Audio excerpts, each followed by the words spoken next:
made. Would you please leave some? Reanudamos el curso y la sesión de hoy la empezamos con Itziar Astiasaran Antxía, que es doctora en farmacia, catedrática de nutrición y bromatología en la Universidad de Navarra.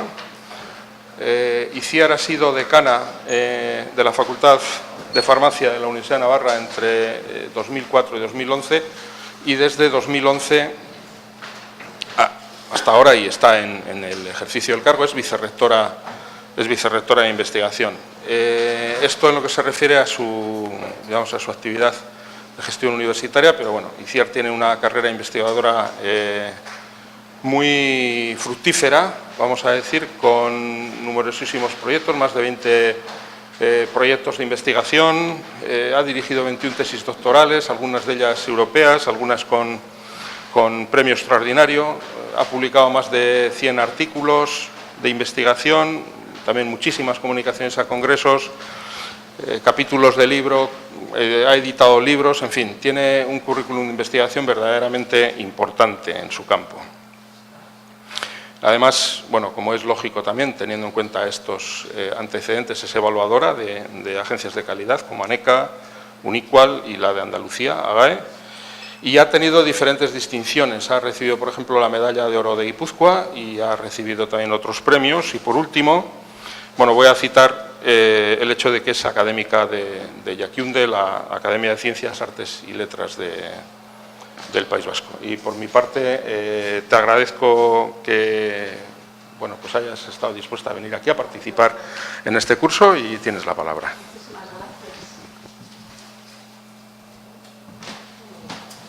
Buenos días a todos, Egun On, y pues vamos a intentar en esta hora hablar un poco de qué supone el desarrollo de la ciencia en el entorno de la salud, que es un poco pues el campo en el que yo me muevo profesionalmente. Algunas de las diapositivas hay algunas cosas que están en inglés, pero no os preocupéis porque lo vamos a ir comentando todo.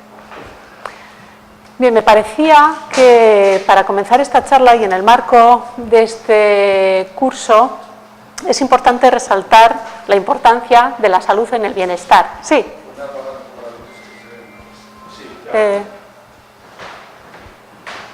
Sí, porque ¿así mejor?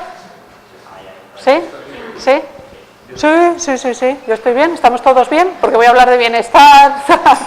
Bien, estamos todos bien. Bueno, pues, bien, entonces en el bienestar efectivamente influyen muchos factores. Y el reto de nuestra sociedad, ¿cuál es? Pues esto, ¿no? La calidad, lo que llamamos ahora calidad de vida y el bienestar de las personas. No voy a hablar de felicidad, porque esto de la felicidad ya entraríamos, pues no sé, en un charquito diría yo, pero bueno, del bienestar de las personas, pues sí que se conocen toda una serie de factores que influyen. Y recientemente la Organización Mundial de la Salud ha publicado todo un informe en el cual habla pues todas las relaciones entre bienestar y salud. Y yo traía esta diapositiva para que nos fijemos en lo siguiente.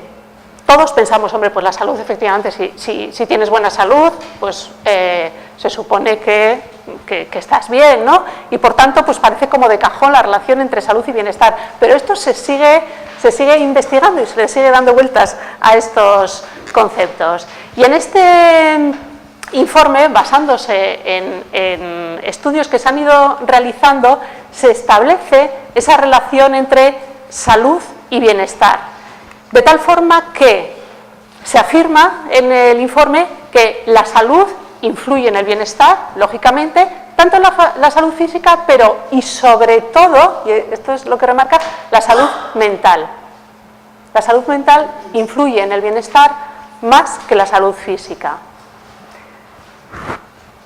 Y por otro lado, la sensación subjetiva de bienestar influye en la salud, hasta tal punto que los datos que se manejan es que la sensación de bienestar Pues influye en la salud casi como, por ejemplo, cuando decimos, oiga, si usted se alimenta bien, que luego hablaremos también un poquito de esto, si usted se alimenta bien con frutas, verduras, pues esto es un factor beneficioso para la salud. Bueno, pues en esa dimensión estamos hablando. Es más, hasta se mojan y dicen que la sensación subjetiva de bienestar que puede tener una persona afecta a la salud de tal manera que puede hacer que su esperanza de vida se incremente entre 7 y 10 años, solo por uno sentirse bien. O sea que ya se ve que, bueno, que ahí hay una correlación significativa entre estos conceptos. La ciencia, y ahora vamos a dar un repasito, la ciencia ha hecho muchas cosas por la salud, pero, y aunque sea un poco para que sonriamos, ¿no?, nosotros también tenemos que hacer algo por la salud. O sea que también la población, también cada individuo tiene un margen de actuación.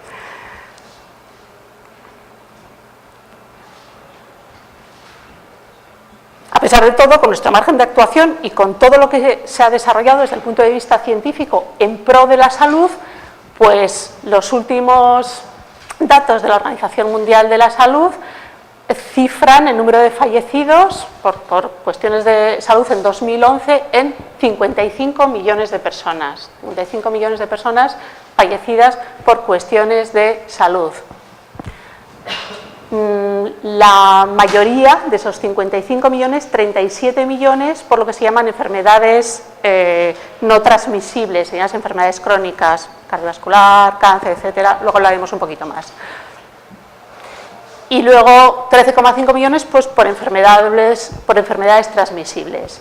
Bien, yo he hecho ahí una pequeña cuenta, muy a grosso modo. Digo, hombre, 55 millones de personas, teniendo en cuenta que la población mundial, que otros sabrán más de esto, pero más o menos 7.000 y pico, ¿no?, millones de personas, significa un 0,8% de mortalidad por salud en el momento actual. 0,8%, que luego lo compararemos con alguna otra cifra. Bien, esto es mucho, esto es poco. Esta cifra, lo que sí podemos adelantar es que esta cifra, el 0,8%, se ha conseguido gracias a todos los avances científicos en materia de salud. Bien, y aquí traigo un pequeño repasito para que veáis cómo ha sido esta evolución. La verdad es que durante mucho tiempo los avances fueron prácticamente nulos. Aquí traigo una referencia de el famoso papiro de Ebers, del año 1500 antes de Jesucristo, que es de la cultura del Antiguo Egipto, donde ya tenemos referencias porque claro, el hombre siempre se ha preocupado por la salud, pues ya tenemos referencias de tratamientos para enfermedades, multitud, y todos, claro, ¿qué se utilizaba en aquellos tiempos? Pues fundamentalmente productos vegetales, que era lo que había en la naturaleza. Pero ya el hombre empezó a ver que tenía herramientas en la naturaleza para mejorar esa salud y utilizaban, pues, como pone ahí, se describen hasta 700 sustancias diferentes obtenidas de vegetales, y con eso, pues, bueno, con eso hacían obviamente lo que podían.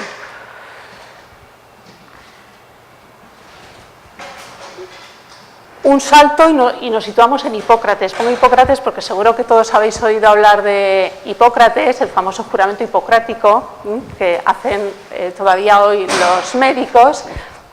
Hipócrates desarrolló esa teoría de los humores y empezó a vislumbrar también esa relación que existía entre la alimentación de las personas, su salud y los medicamentos. Hipócrates es el que el alimento sea tu medicamento. Y por eso a Hipócrates hay quienes ahora mismo le consideran como el padre de toda esta nueva era de los alimentos funcionales. Estos alimentos que no solo aportan nutrientes, sino que además son capaces de tener un plus de beneficio para la salud. Bueno, pues esta teoría ya la manejaba Hipócrates, pues casi 500 años antes de Jesucristo.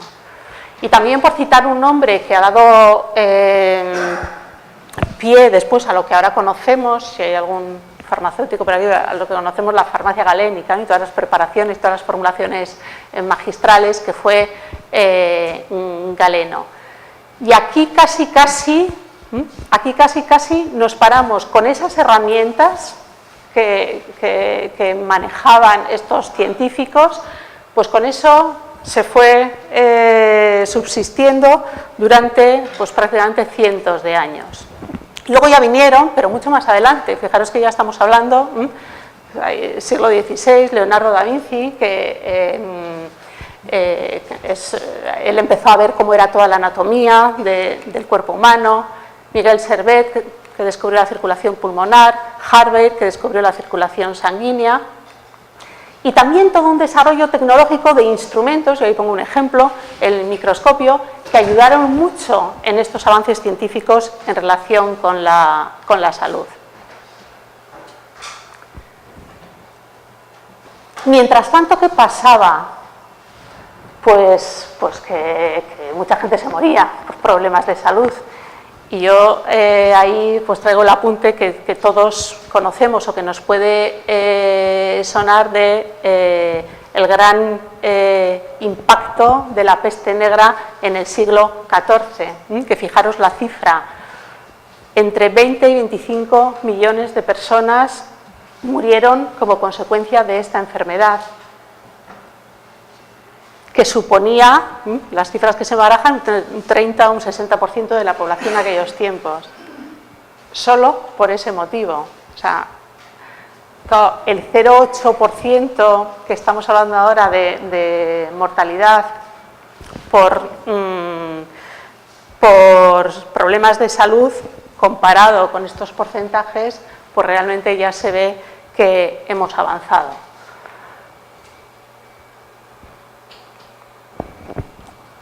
Bien, y hemos avanzado fundamentalmente a partir del siglo XIX. Por eso decía que los grandes avances científicos realmente se han dado en los dos últimos siglos. Ahí tenéis a Edward Jenner, que descubrió la vacuna contra la viruela, una de las enfermedades que ha causado estragos durante cientos de años. O, por ejemplo, Semmelweis, que se le considera el salvador de las madres, que este señor hizo una cosa muy sencilla, se fijó en que a las madres que iban a dar a luz, los médicos que las atendían eran muchas veces, en la mayoría de los hospitales, estudiantes de medicina que venían directamente de la sala anatómico-forense, diríamos ahora, y luego se pasaban a la sala de partos y allí, y claro, era una transmisión de enfermedades infecciosas y allí la mortalidad por sepsis era terrible. Y entonces el único que dijo, él se empezó a fijar, dijo, hombre, ¿cuántas madres mueren en estos hospitales? ¿Qué pocas madres mueren aquí? ¿Qué pasa? No, es que los estudiantes no están... Y vio la cadena de transmisión, y entonces él no sabía qué es lo que pasaba, pero él luchó para que en esos hospitales los estudiantes se lavasen las manos antes de atender a las mujeres que daban a luz. Y con eso consiguió un resultado absolutamente espectacular en cuanto a la disminución de las muertes. Por eso se le llama, como aquí conocí alguna de las presentes, el salvador de las madres.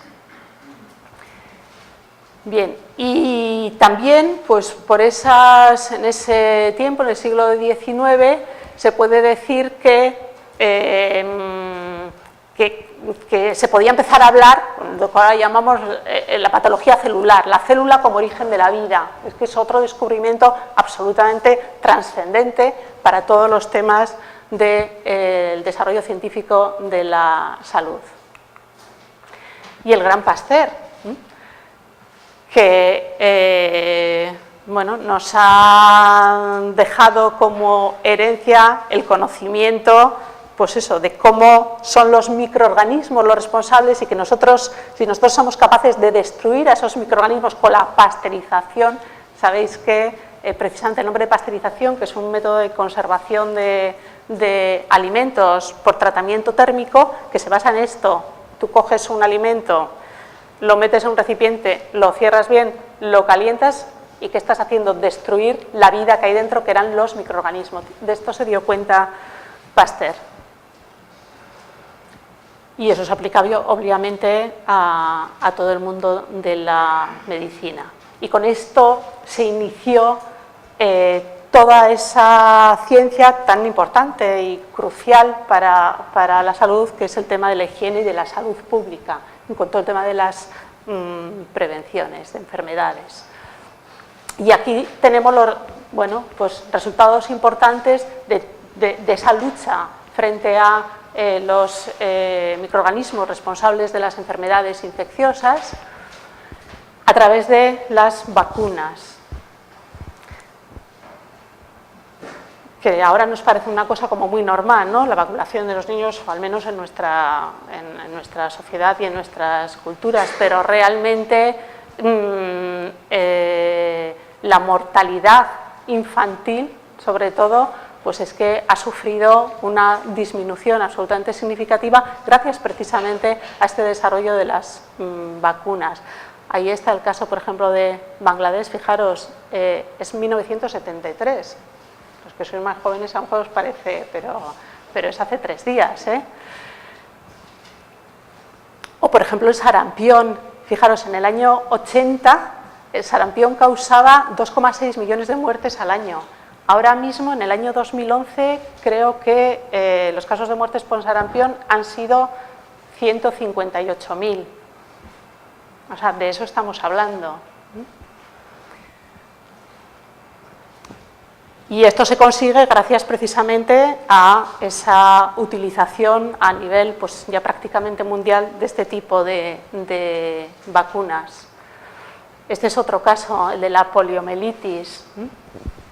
En la década de los 80, pues 55.000 casos anuales, y ahora mismo pues prácticamente está erradicado.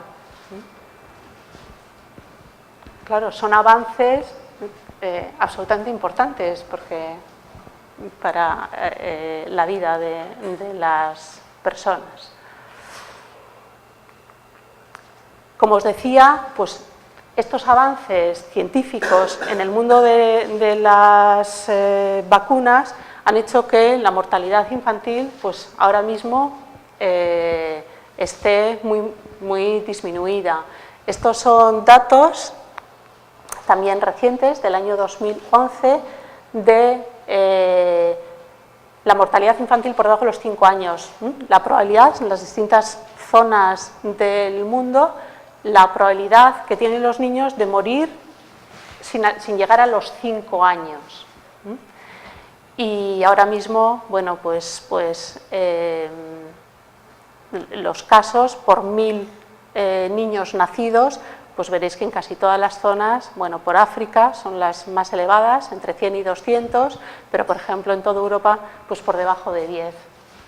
Y eso en gran parte ha sido gracias a todos los avances en las vacunas. Bien, y también señalar que el tema de las vacunas no se ha parado, la investigación en vacunas y el desarrollo científico de las vacunas no se ha parado. Es verdad que ahora mismo existen vacunas muy eficaces frente a 25 enfermedades infecciosas, pero todavía hay enfermedades en las que no se ha conseguido esa prevención, esa inmunización del organismo a través de las vacunas y que se sigue trabajando en ello. Y también, además, ahora en el mundo de las vacunas, la ciencia está desarrollando vacunas para enfermedades no transmisibles, para enfermedades crónicas. Tenéis ahí se están investigando sobre vacunas para tratamientos de enfermedades pues como el cáncer o como el Alzheimer, luego hablaremos un poquito de esto también, o como la esclerosis múltiple. Bien, esto significa que muchos años de trabajo y también mucho dinero, que también hablaremos, pero el desarrollo de la ciencia en estos campos de tratamientos y desarrollo de medicamentos, pues obviamente cuesta tiempo y dinero.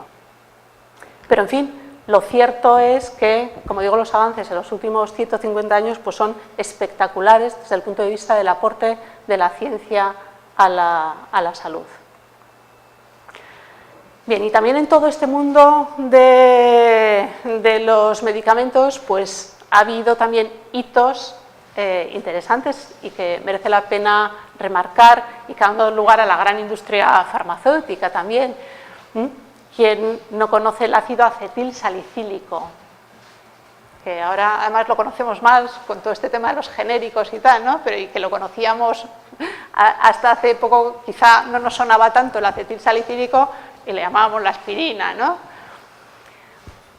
Que es pues, un medicamento absolutamente impresionante y que lo sintetizó por primera vez un químico precisamente de la casa Bayer, que fue que luego lo comercializó allá por el año 1897.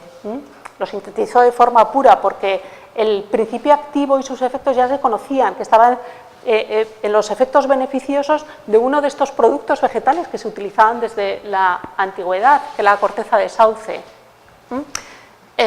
Pero claro, el poder sintetizarlo en el laboratorio como principio activo puro y poder comercializarlo, pues ahí se dio un salto crucial. O por ejemplo, el gran descubrimiento de la llamada bala mágica del Salvarsan por Ehrlich, que fue pues, la primera herramienta eficaz frente a la sífilis, que también causó grandes estragos.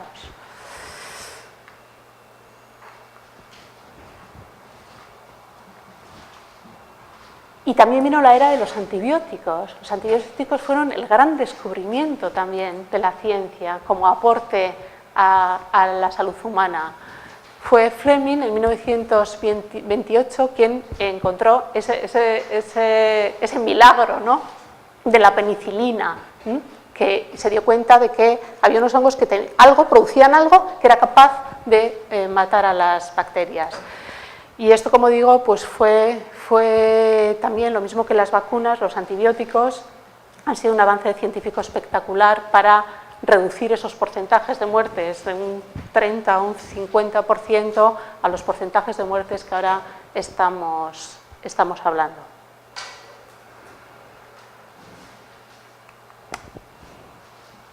Bien, también a todos nos suena la importancia que tiene el ADN. El ADN, el primero que vislumbró el ADN como un material importante en lo que era el cuerpo de la célula, pues fue en el año 1869.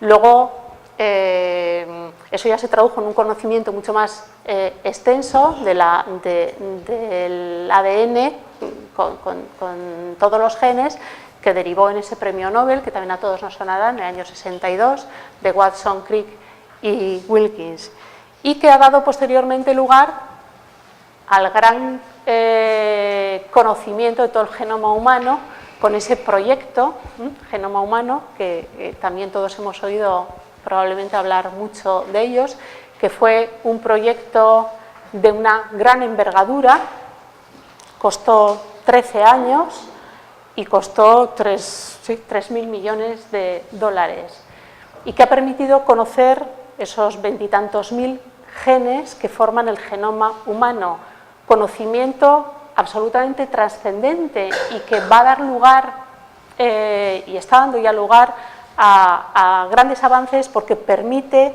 conocer todas las bases moleculares de todas las enfermedades.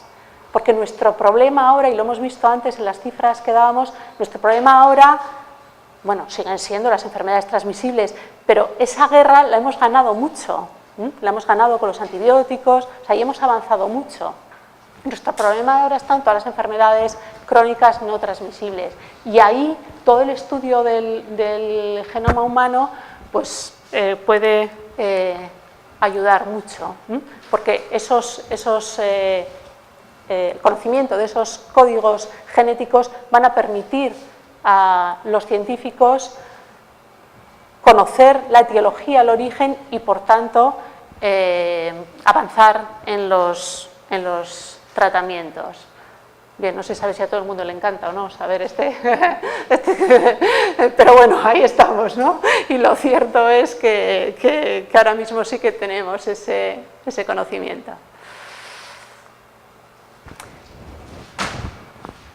Bien, y claro, no ha sido solo todo este gran avance en materia de salud y ese beneficio para la población en materia de salud, no ha sido solo medicamentos. Ahí tenéis el descubrimiento de los rayos X por parte de Röntgen, que luego dio lugar a todo el desarrollo de la resonancia magnética nuclear, que sabéis que es una herramienta súper eficaz para todo el diagnóstico de muchas enfermedades, y que después ha dado lugar a equipos más sofisticados, como es el caso de la tomografía de emisión de positrones, que permiten conocer con una gran resolución, pues, y buscar qué es lo que pasa, qué es lo que hay hasta en el último rincón de nuestro organismo. Y de esta forma, por ejemplo, se aplica en muchas disciplinas, pero por ejemplo en oncología, para ver dónde hay un exceso de metabolismo. Las células tumorales, como se crecen a gran rapidez, crean ahí un exceso de metabolismo, y eso lo detectan estos equipos, y de esta forma se permite un diagnóstico precoz que en muchas de estas enfermedades pues hace radicalmente la diferencia entre la vida y la muerte. Y también, como tenéis en la parte inferior, permite también un seguimiento muy profundo de los tratamientos de estas enfermedades, porque permite ver cómo va evolucionando el tumor con los distintos tratamientos que se van aplicando. Por tanto, estos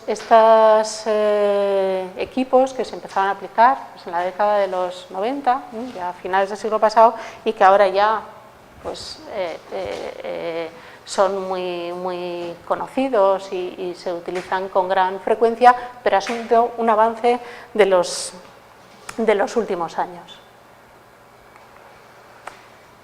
Bien, otro avance científico muy importante para todos los temas de salud fue el descubrimiento y el conocimiento, los avances en el conocimiento del funcionamiento de las neuronas.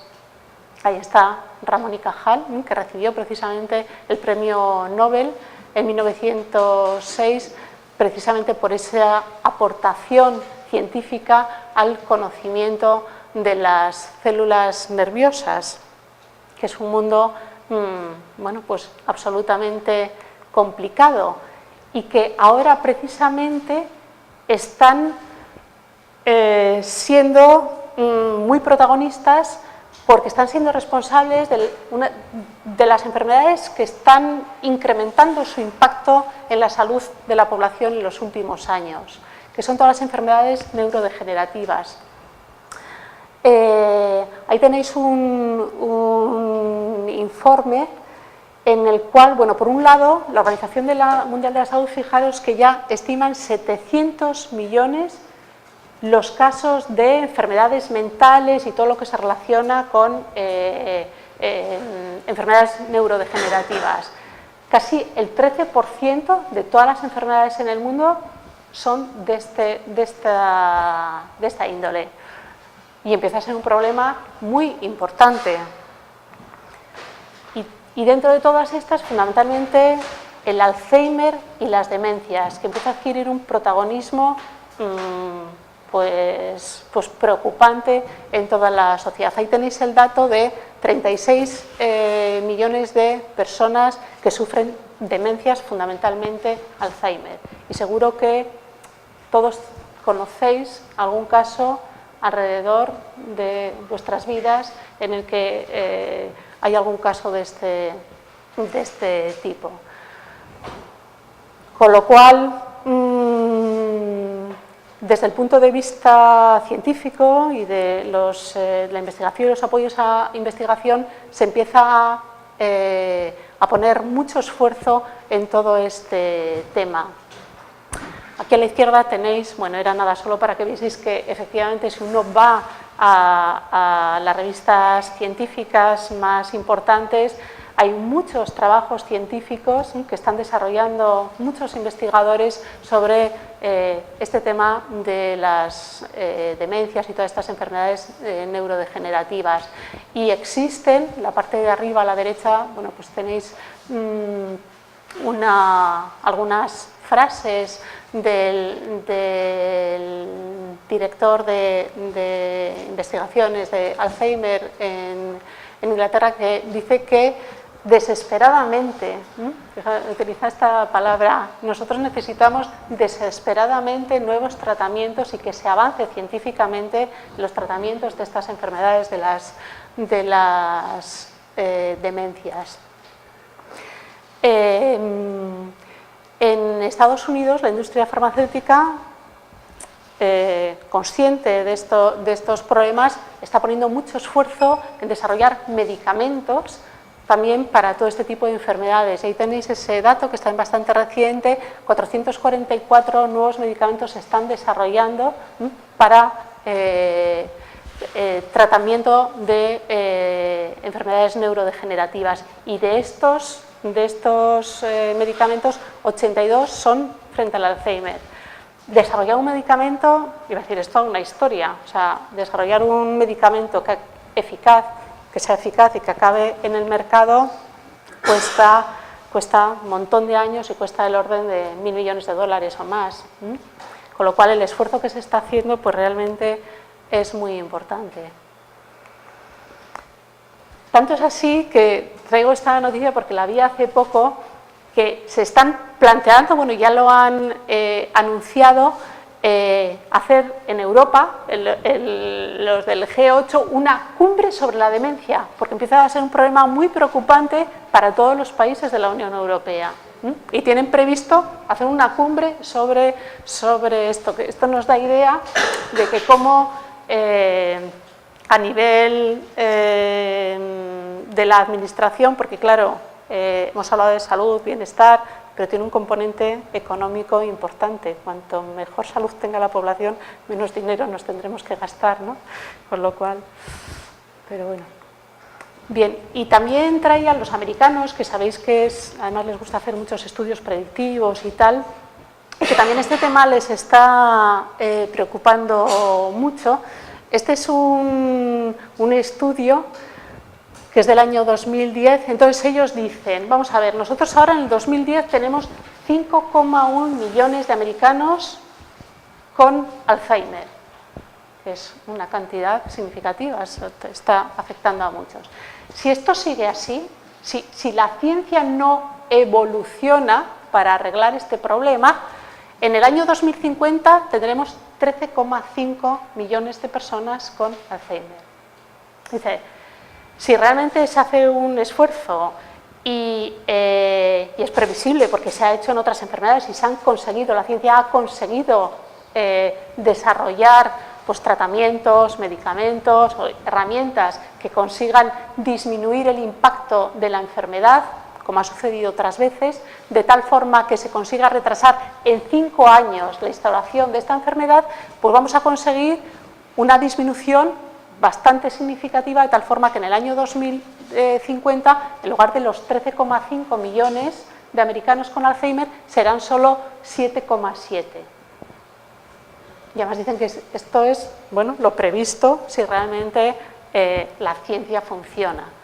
Y además ellos hacen siempre el estudio económico y dicen, y esto ahorrará, o sea, si no hiciésemos nada, pues ahora mismo nos gastamos 172 billones, nos tendríamos que gastar 1.078 en el año 2050. Pues bien, si esto funciona y realmente conseguimos tratamientos que, como hemos dicho, retrasen la instauración de esta enfermedad en 5 años, pues conseguiríamos ahorrarnos 5.232 billones de dólares, lo cual está bien. Pero veis cómo bueno, pues es un tema absolutamente preocupante y desde el punto de vista científico pues tenemos que ser capaces de afrontarlo, como hemos hecho otras veces. Otra enfermedad que también últimamente está presente de forma importante es el cáncer. Estos son datos de la Organización Mundial de la Salud de cuáles son el número de muertes por cáncer en hombres por 100.000 personas. Y veis que pues justo los países desarrollados, y en concreto si nos fijamos en Europa, en hombres estamos en los límites superiores, estamos por encima de 150 muertes por 100.000 personas. En mujeres, las mujeres nos libramos un poco más. En mujeres el impacto, o sea, el número de muertes por 100.000 personas, pues estamos en los rangos más bajos.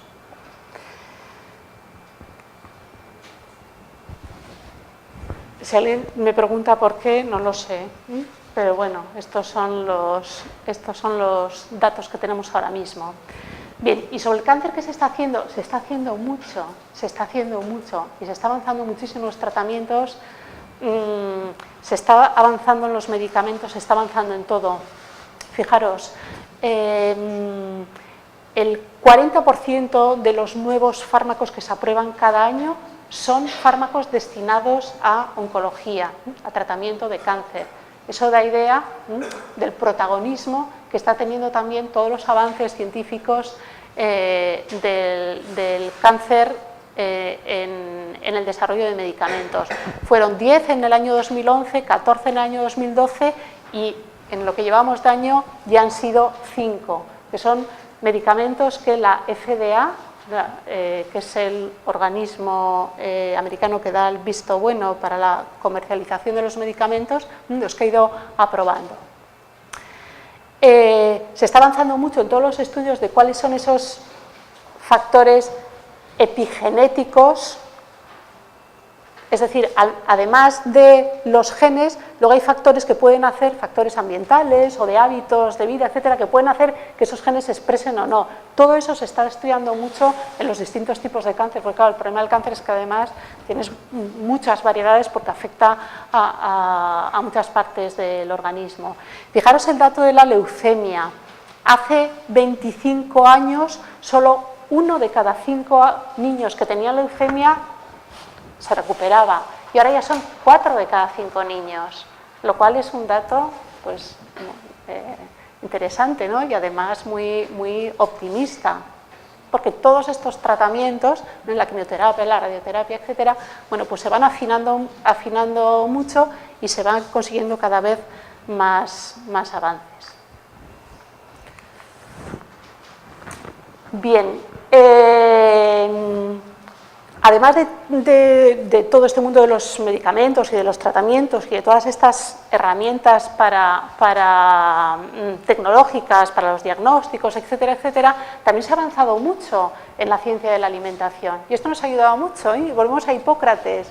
Es que la salud depende también en gran parte de la alimentación. Desde que Hopkins consiguió su premio Nobel en 1929 por el descubrimiento de la importancia de las vitaminas, porque su carencia daba lugar a enfermedades que nos pueden sonar, como el raquitismo con la falta de vitamina D, o el escorbuto con la falta de vitamina C, pues en estos años hemos avanzado también mucho. Y tenemos un conocimiento, porque claro, la química también se ha desarrollado mucho, tenemos grandes técnicas para conocer la composición de los alimentos, grandes técnicas también para la fabricación de alimentos, de tal forma que hoy en día Porque aquí hay gente que dice, no, es que antes se comía mejor, no, es que ahora, es que esto, la seguridad alimentaria, no. Ahora, desde el punto de vista de conocimiento de lo que estamos comiendo y de la seguridad alimentaria, estamos mejor que nunca. Y esto hay que tenerlo presente. Y es importante, ¿por qué? Porque si os fijáis, obesidad, enfermedades cardiovasculares, diabetes, hipertensión, cáncer, las enfermedades que estamos diciendo que son las que nos están impactando fundamentalmente ahora, pues resulta que tiene una gran relación con la salud, con la alimentación, con la dieta y también con este otro factor que es el de la actividad física.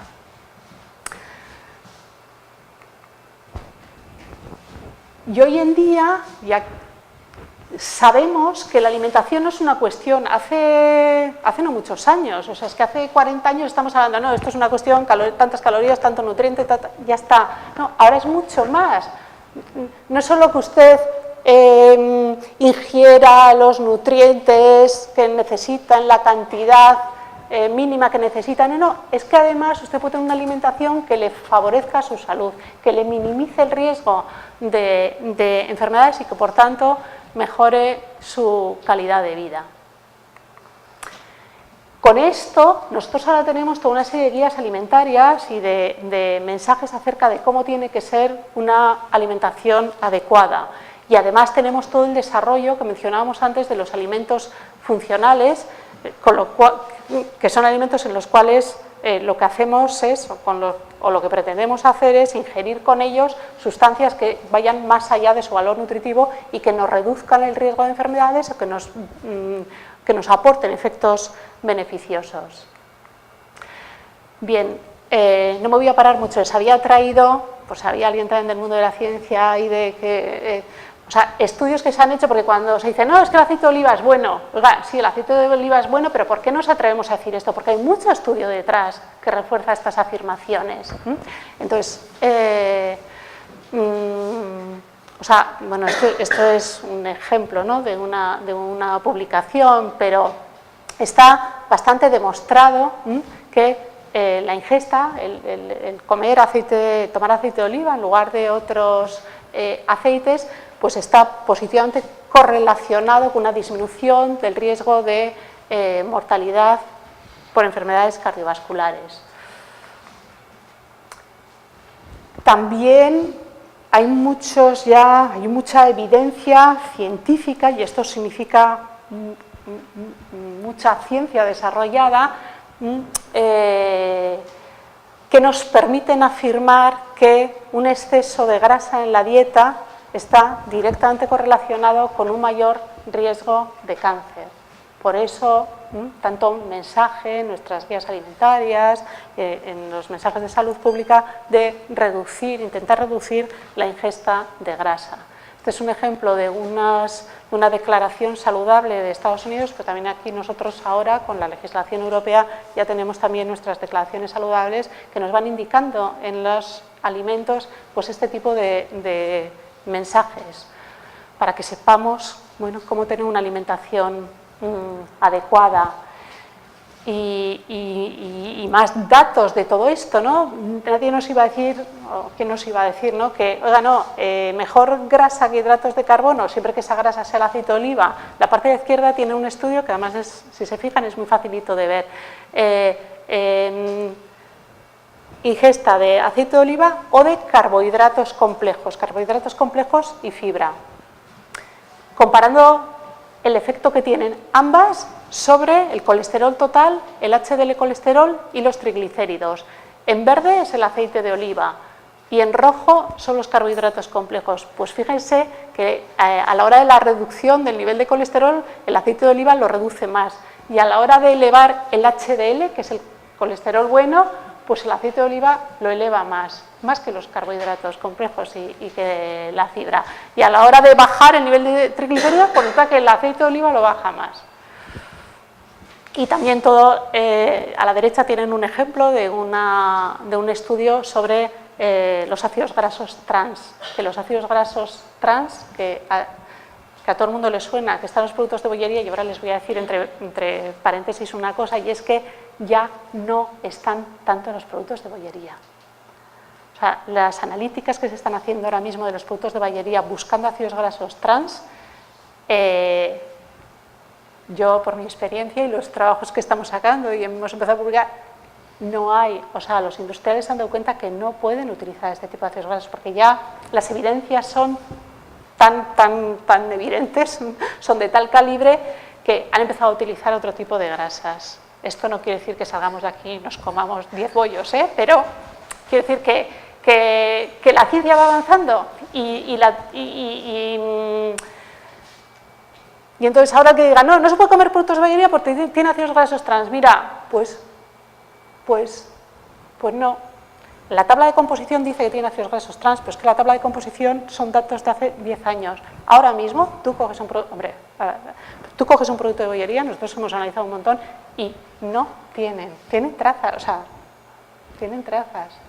Pero bueno, yo es que con este tema, como es un poco más el mío, pero bueno, en fin, que tenemos todas estas evidencias, y en relación con la seguridad alimentaria también, o sea, hemos avanzado muchísimo y tenemos toda una serie de tecnologías, empezando por los aditivos, que ahí están y que cumplen un buen papel para la conservación de alimentos, los que estén en las listas positivas, a sus dosis, etcétera, pero ahí están, y luego toda una serie de tratamientos tecnológicos que también nos permiten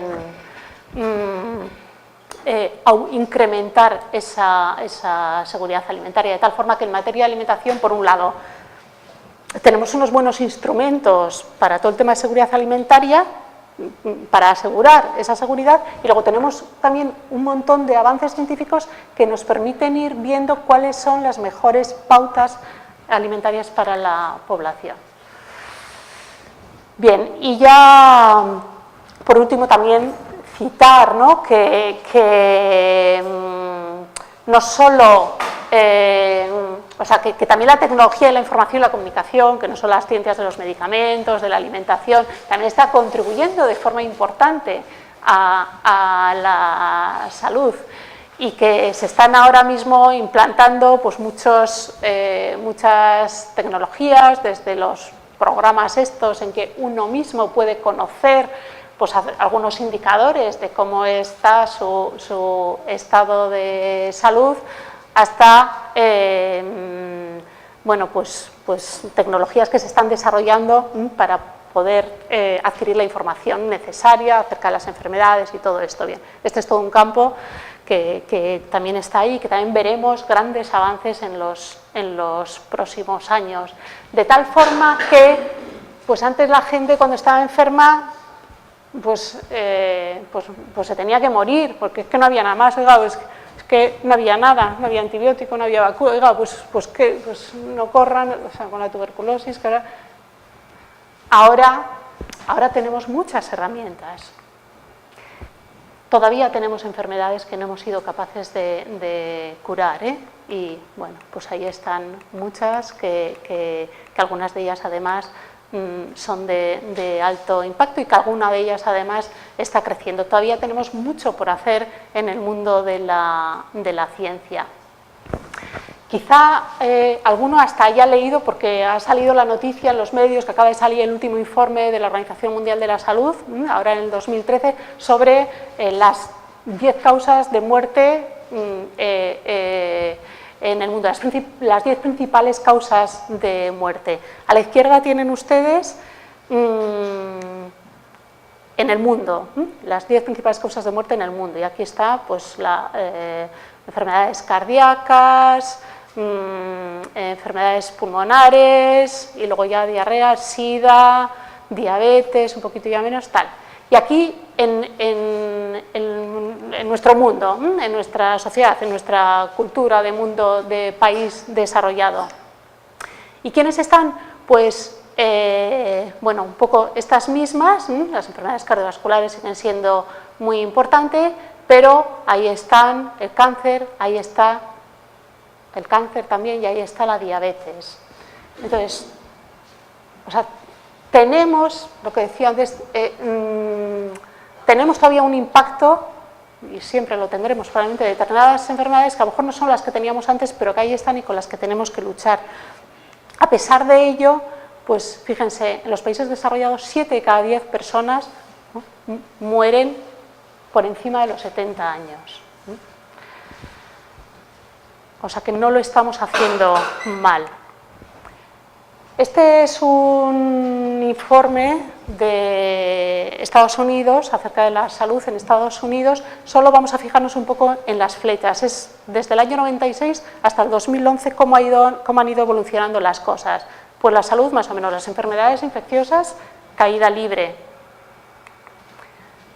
Cáncer, pues ahí están, porque el cáncer como enfermedad aparece, pero los fallecimientos los estamos controlando porque estamos avanzando mucho en los tratamientos, en los diagnósticos precoces, etcétera.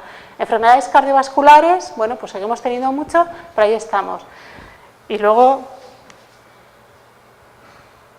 obesidad, que los que hayan viajado a América ya ven cómo está la población allí, que para ellos es un problema relacionado con la alimentación que, o sea, está adquiriendo unas dimensiones súper importantes, ¿no?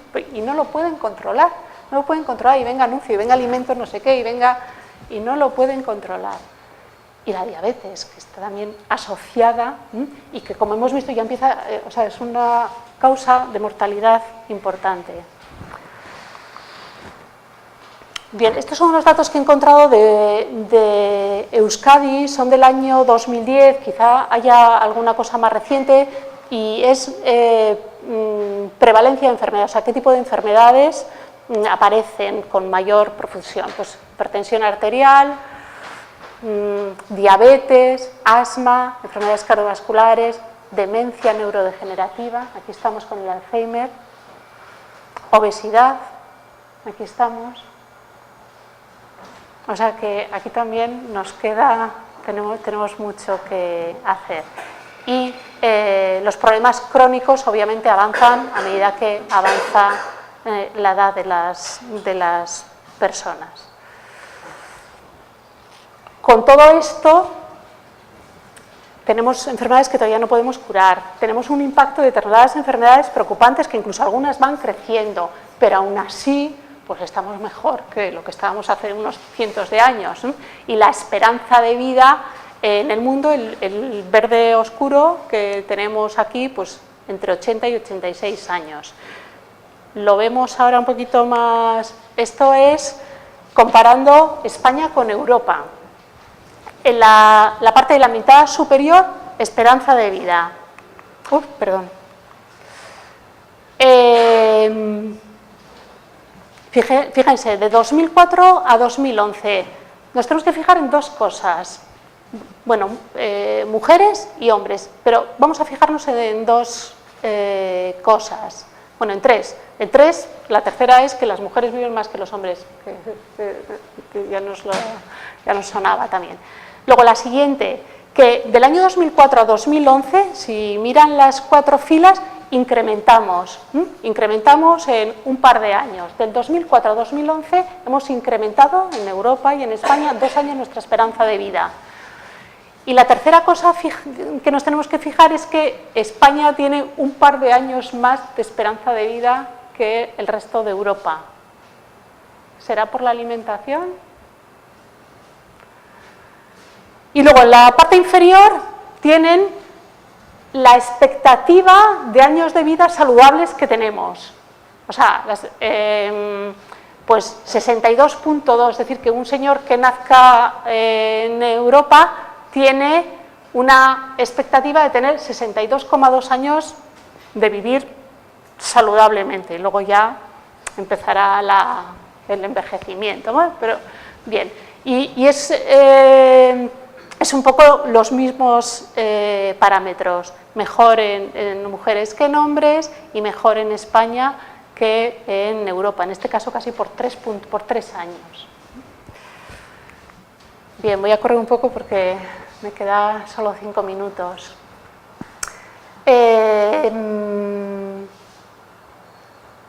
Yo les decía antes que los avances científicos en cualquier materia, pero también en materia de salud, pues claro, son caros, ¿no? Y hay que gastarse dinero y nos gastamos dinero.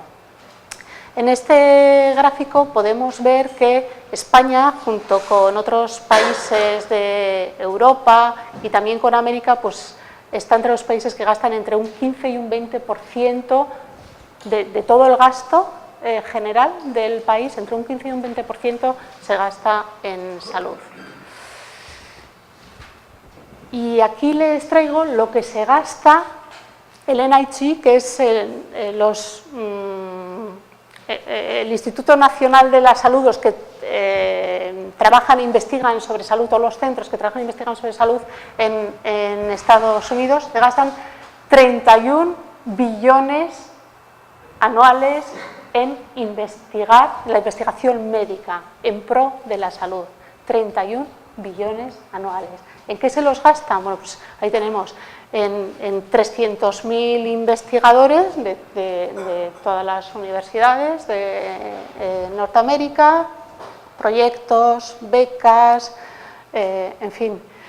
Y aproximadamente el 54% de ese dinero se gastan en investigación básica, para conocer las bases moleculares, que es lo que luego nos van a permitir todos esos desarrollos que hemos estado comentando.